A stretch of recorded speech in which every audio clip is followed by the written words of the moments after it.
Hello friends, today we are going to learn three forms of some selected verbs.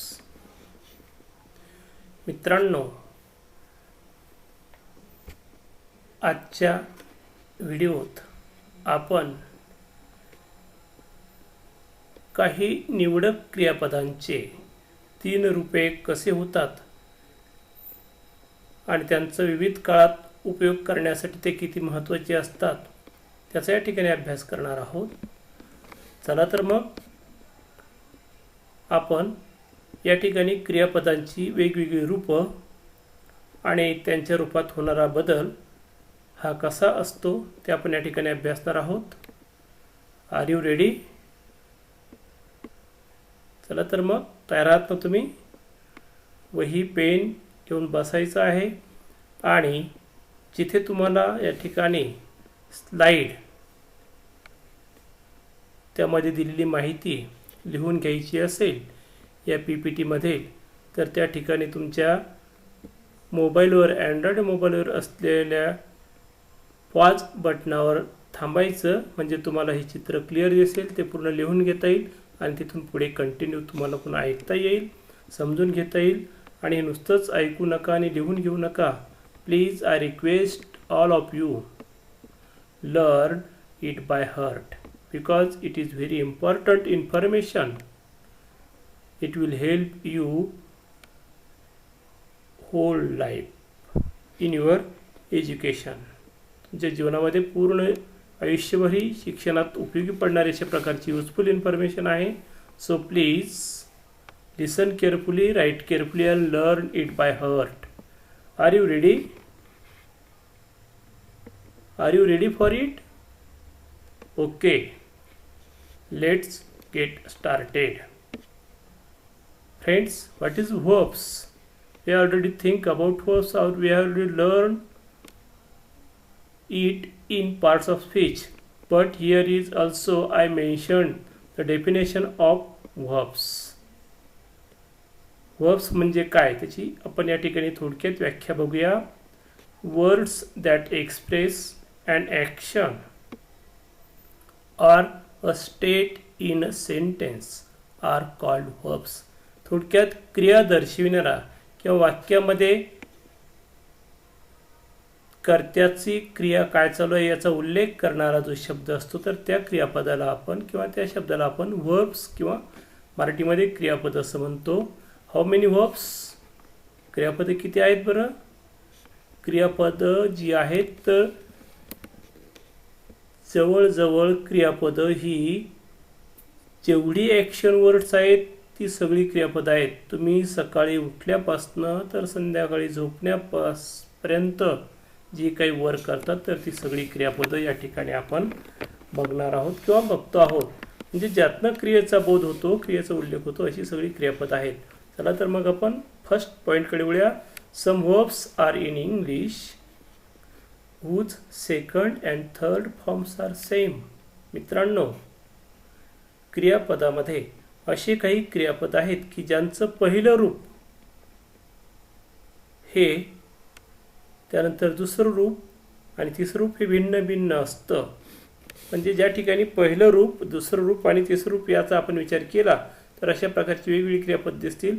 मात्र या टेबलमध्ये आपण क्रियापदाचं दुसरं आणि तिसरं रूप सारखं कसं आहे किंवा सारखंच असतं अशी काही क्रियापदं, त्याची काही एक्झाम्पल्स आपण बघणार आहोत. त्यामध्ये पहिला कॉलम करा प्रेझेंट टेन्स, त्याला आपण फर्स्ट फॉर्म ऑफ वर्ब म्हणूया. सेकंड कॉलम जो आहे तर पास्ट टेन्स ऑफ वर्ब किंवा सेकंड फॉर्म ऑफ वर्ब, म्हणजे इथं भूतकाळवाचक रूप या ठिकाणी आपल्याला घ्यायचं आहे. थर्ड फॉर्म आहे पास्ट पार्टिसिपल ऑफ वर्ब, ज्याला आपण क्रियापदाचं तिसरं रूप म्हणतो किंवा भूतकाळवाचक धातू साधित असंही त्याला इंग्रजीमध्ये म्हणतात, मराठीमध्ये दुसरा अर्थ आहे. बघूया या ठिकाणी. म्हणजे टू आस्क या क्रियापदाला, आस्क या मूळ क्रियापदाला ईडी प्रत्यय लागलेले आस्क्ड, त्याचं सेकंड फॉर्म आणि थर्ड फॉर्म सुद्धा तेच आहे. आता यांची मिनिंग कशी घेता येईल? आस्क्ड म्हणजे विचारणे, आस्क्ड म्हणजे विचारलेले, अशा प्रकारचा त्याचा मिनिंग घेता येईल. Next word is to change, त्याचं सेकंड फॉर्म म्हणजे पास्ट टेन्समध्ये रूप होतं चेंज्ड, आणि पास्ट पार्टिसिपल भूतकाळवाचक धातूसाठी सुद्धा चेंज्डच राहतं. त्यानंतर टू कॅच म्हणजे पकडणे, त्याचं भूतकाळ आहे कॉट, पकडला, आणि कॉट पकडलेला होता, या अर्थी आपल्याला या ठिकाणी त्याचं मिनिंग घेता येईल, अर्थ घेता येईल. नेक्स्ट घटकाकडे आपण वळूया. Some verbs are in English whose second and third forms are different. काही शब्द असे आहेत इंग्रजीमध्ये की ज्यांची क्रियापद अशी आहेत की ज्यांचं पहिलं, दुसरं आणि तिसरं रूप अगदी भिन्न असतं, की त्यामध्ये स्पेलिंग वगैरे सुद्धा वेगळं असतं. तर अशी कोणती आहेत बघूया आपण. प्रेझेंट टेन्समध्ये टू स्पीक जर घेतलं तर त्याचं पास्ट टेन्स म्हणजे सेकंड फॉर्म होतं स्पोक, आणि पास्ट पार्टिसिपल म्हणजे थर्ड फॉर्म होतं स्पोकन. नेक्स्ट टू राईटचं रोट होतं, राईटचं रोट आणि रिटन. स्पीक म्हणजे बोलणे, राईट म्हणजे लिहिणे, बोलला बोललेला, लिहिला लिहिलेला. नेक्स्ट आहे टू टेक, टेक, टूक आणि टेकन. टेक म्हणजे घेणे, त्याचं टूक म्हणजे घेतला, आणि टेकन म्हणजे घेतलेला. अशी ही क्रियापदाची रूपं आहेत. पुढच्या स्लाइडकडे आपण जाऊया.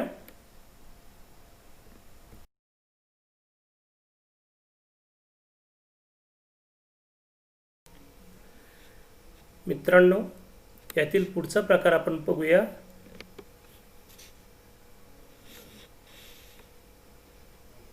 सम verbs are in English whose first, second and third forms are same. इंग्रजीमध्ये अशी काही क्रियापद आहेत की ज्या क्रियापदांची पहिलं रूप, दुसरं रूप आणि तिसरं रूप हे सारखंच असतं, म्हणजे स्पेलिंगमध्ये बदल होत नाही. त्याला आपण प्रेझेंट टेन्समध्ये फर्स्ट फॉर्म म्हणूया, पास्ट टेन्स म्हणजे भूतकाळ त्याला सेकंड फॉर्म म्हणूया, आणि पास्ट पार्टिसिपल ऑफ वर्ब भूतकाळवाचक धातूसाठी त्याला थर्ड फॉर्म म्हणूया. तर अशी काही क्रियापद आपण या ठिकाणी बघणार आहोत एक्झाम्पल म्हणून. फॉर एक्झाम्पल टू कट म्हणजे कापणे, त्याचं second form is also cut and third form is also cut, म्हणजे सेकंड, थर्ड, फर्स्ट तीनही रूपं सारखीच आहेत. त्यानंतर टू शट बंद करणे, त्याचं सेकंड फॉर्मसुद्धा शटच होतं आणि थर्ड फॉर्मसुद्धा शटच आहे. टू पुट म्हणजे ठेवणे, त्याचं सेकंड फॉर्मसुद्धा पुटच आहे आणि थर्ड फॉर्मसुद्धा पुटच आहे. अशी ही 3 प्रकारची क्रियापदं आपल्या इंग्रजी भाषेत आपल्याला अभ्यासायला भेटतील. तर या गोष्टींचा तुम्ही अधिक चांगला सराव करा, आणि I hope you read it and ride it and learn it by carefully. मला अशी आशा आहे की तुम्ही हे व्यवस्थित लिहाल, वाचाल, ऐकाल आणि ते लर्नही कराल. एक गोष्ट मात्र या ठिकाणी लक्षात ठेवायची, आपण रिमेंबर या घटकाखाली बघूया. लक्षात ठेवा, आपण वर उल्लेख केलेली रूपं ही जनरली आपल्याला टेन्स जे आहेत तर त्यामध्ये सिंपल प्रेझेंट टेन्स, त्यानंतर पास्ट, वेगवेगळी जी टेन्स आहेत, जी टेन्सची वेगळी रूपं आहेत, सिंपल प्रेझेंट टेन्स असेल, त्यानंतर प्रेझेंट कंटिन्युअस असेल, किंवा प्रेझेंट पास्ट टेन्स असेल, किंवा प्रेझेंट कंटिन्युअस पास्ट टेन्स वगैरे जी काही रूपं असतात तर त्यामध्ये वेगवेगळे रूपं वापरता येतात. तर यासाठी आपण अधिक चांगला अभ्यास आपला व्हर्बचा व्हावा, त्यासाठी आपण क्रियापदाची जी रूपं आहेत तर ती 5 पद्धतीने आपल्याला करता येतात. Generally uses 5 forms of verb in day to day life or live English, म्हणजे आपण दैनंदिन जीवनामध्ये ही वेगवेगळी रूपं वेगवेगळ्या प्रसंगी आणि वेगवेगळ्या टेन्स फॉर्ममध्ये वापरत असतो. तर इन्फिनिटिव्ह म्हणजे जे रूप आहे तर ते बेस किंवा रूट वर्ब त्याला आपण म्हणतो,